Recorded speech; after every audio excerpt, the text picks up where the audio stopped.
सकाळपासून हा महिलांचा महत्त्वाचा प्रश्न आहे. स्वतः मुख्यमंत्री महोदय इथे आहेत. प्रश्न क्रमांक 9541. सभापती महोदय, आज या सभागृहामध्ये अत्यंत महत्त्वाचा आणि त्याचबरोबरीने अस्वस्थ करणारा असा प्रश्न मांडायला मी आज सभागृहात उभी आहे. सभापती महोदय, कामावर जाणाऱ्या, नोकरी करणाऱ्या करोडो महिलांचा प्रश्न, त्यांचा आवाज बनून आज या ठिकाणी हा प्रश्न मांडायला सुरुवात करतेय. प्रश्नाचं उत्तर आलेलं आहे आणि त्याबद्दल मी राज्याचे सन्माननीय मुख्यमंत्री यांचं अभिनंदन करेन की या मानसिक छळ, जबरदस्तीने धर्मांतरण करायला लावणाऱ्या घटनेमध्ये मुख्यमंत्र्यांनी याची पाळंमुळं खणून काढली, SIT स्थापित केली, लपलेल्यांना बिळातून बाहेर काढलं, त्यांना पाठीशी घालणाऱ्यांना सुद्धा त्यांनी सोडलं नाही. माझी आपल्याला विनंती आहे की हा प्रश्न जरा सविस्तर मांडण्याची मला त्या ठिकाणी वेळ द्या. एक मिनिट बाकी आहे. सभापती महोदय, अत्यंत महत्वाचा प्रश्न आहे. सगळ्याच आमच्या सहकारी या ठिकाणी आले आहेत, तयारी करून आले आहेत. सभापती महोदय, आपल्या महाराष्ट्रातल्या लेकी बाळी उच्च शिक्षण घेतात, चांगल्या ठिकाणी नोकरी करतात, स्वतःच्या गुणवत्तेवरती त्या जातात.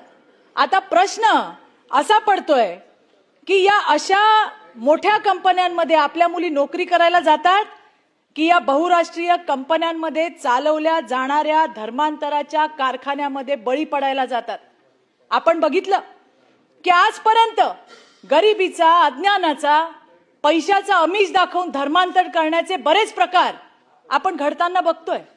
पण आता थेट कॉर्पोरेट क्षेत्रामध्ये, एअर कंडिशन ऑफिसमध्ये त्या ठिकाणी सुशिक्षित हिंदू मुलींना टार्गेट केलं जाते. आज तर आपल्या पुढे, सभापती महोदय, आज तर आपल्या पुढे दोनच केस आलेत. एक आली आहे TCS ची, जी नाशिक मधली आहे, आणि त्याबरोबरीने विप्रो कंपनीची, जी पुण्यामधली आहे.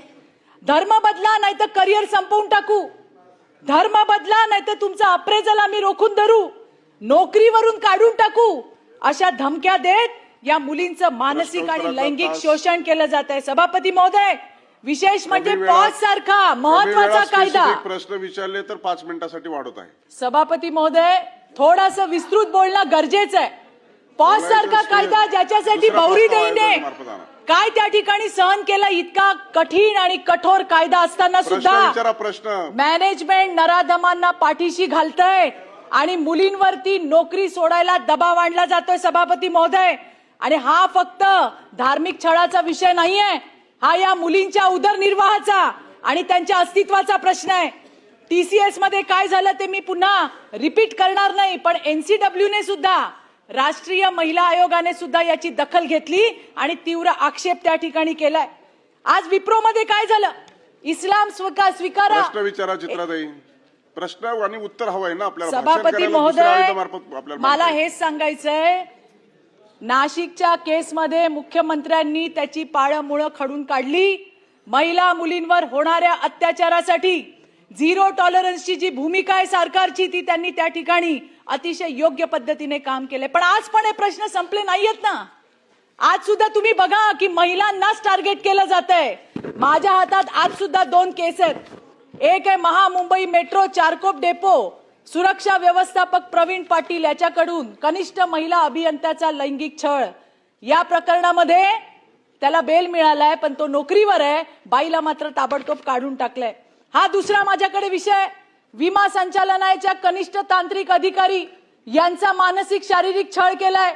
तिथले संचालक विनोद सुरळकर यांनी, त्या महिलांनी लिहिलंय हो साहेब याच्यामध्ये. आपल्या प्रश्नाला न्याय मिळण्यासाठी प्रश्नामध्ये जो स्कोप आहे त्या स्कोपच्या अधीन राहून विचारा. साहेब, मला हे म्हणायचंय की अशा गुन्हेगारांचं कॅरेक्टर सर्टिफिकेट कायमचं ब्लॅकलिस्ट झालं पाहिजे. त्यांना देशात परदेशात कुठेही नोकरी मिळता कामा नये. त्याचबरोबरीने या प्रकरणांमध्ये सभापती महोदय, इतर कलमांबरोबर एक्स्टॉर्शन सारखा कलम ऍड केलं पाहिजे. ते सरकार करणार का? कारण एक्स्टॉर्शन मध्ये हक्क हिरावणं ही त्याची व्याख्या आहे. बरोबरीने सगळ्या आस्थापना आणि संस्थांच्या नोंदणी शांतता ठेवा. प्रश्न ऐका. नोंदणी नूतनीकरण आहे ते पॉश पालन याच्यासोबत जोडलं जाणार का? आज त्या ठिकाणी आयसीसीने अहवाल देणं बंधनकारक आहे, त्याला चालढकल केली जाते. पोलीस अशा घटनांचा कॉग्निझन्स लगेच घेत नाही. ते म्हणतात आयसीसीचा अहवाल येऊ द्या. आयसीसीचा अहवाल वेळेत येत नाही साहेब, आणि त्याच्यामुळे आयसीसीच्या अहवालाची वाट न बघता तात्काळ कॉग्निझन्स पोलिसांनी घेतला पाहिजे, अशा पद्धतीची सुद्धा आमची मागणी आहे. आज आयसीसीचे नियम हे फक्त कागदावरती आहेत, त्याची त्या ठिकाणी कायद्यानुसार कार्यरत आहेत का हे बघणं गरजेचं आहे. जे करत नसतील त्यांचं लायसन्स रद्द करणं गरजेचं आहे. आज या कंपनीमध्ये TCS मध्ये ऑपरेशन मॅनेजर यांच्यावर गुन्हा दाखल केलाय. मला पुढे जाऊन सभापती महोदय म्हणायचंय की फक्त ऑपरेशन मॅनेजर नाही, जर अशा पद्धतीने आमच्या मुलींवरती दबाव टाकला जात असेल तर संपूर्ण कंपनी व्यवस्थापनाला त्या ठिकाणी गुन्हेगार म्हणून फौजदारी गुन्हा त्यांच्यावर दाखल केला पाहिजे. त्याचबरोबरीने ज्या ठिकाणी 10 पेक्षा कमी कर्मचारी आहेत, स्टार्टअप, त्या ठिकाणी LCC लोकल कंप्लेंट कमिटी जी महिला बालकल्याणच्या अंतर्गत आहे.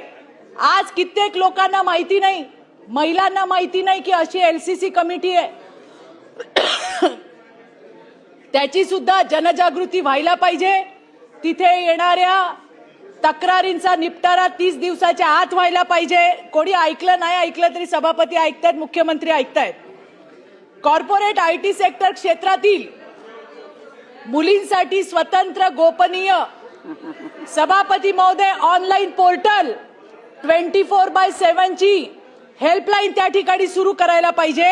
आणि शेवटचं सांगते, अँटी टॉक्सिक वर्कप्लेस गाईडलाईन्स जारी करायला हव्या आणि त्याचं पालन होतं की नाही हे भरारी स्क्वॉडच्या माध्यमातून करायला हवं. सभापती महोदय, कायदे आहेत पण ते फक्त कागदावर राहत असतील आणि ज्या महिला पुढे येतात. प्रश्न क्रमांक 3 होण्यासाठी महत्वाचा विषय आहे, ज्या महिला पुढे येतात त्यांना कामावरून काढून टाकलं जातं आणि जे हरामखोर त्रास देतात ते त्याच ठिकाणी काम करतात. महिला येतात, धाडस घेऊन येतात, आणि अशा वेळेला या ज्या 2 केसेस आहेत त्यांच्यावरती सुद्धा तात्काळ कारवाई अपेक्षित आहे. पोलिसांनी तात्काळ कॉग्निझन्स घेणं गरजेचं आहे. एका केसमध्ये पोलिसांशी हुज्जत घालावी लागली, त्यावेळेला FIR झालेला आहे. अशा घटना होऊ नये यासाठी सरकारने काळजी घेणं अपेक्षित आहे, एवढं मला सांगायचं आहे. धन्यवाद. माननीय मुख्यमंत्री.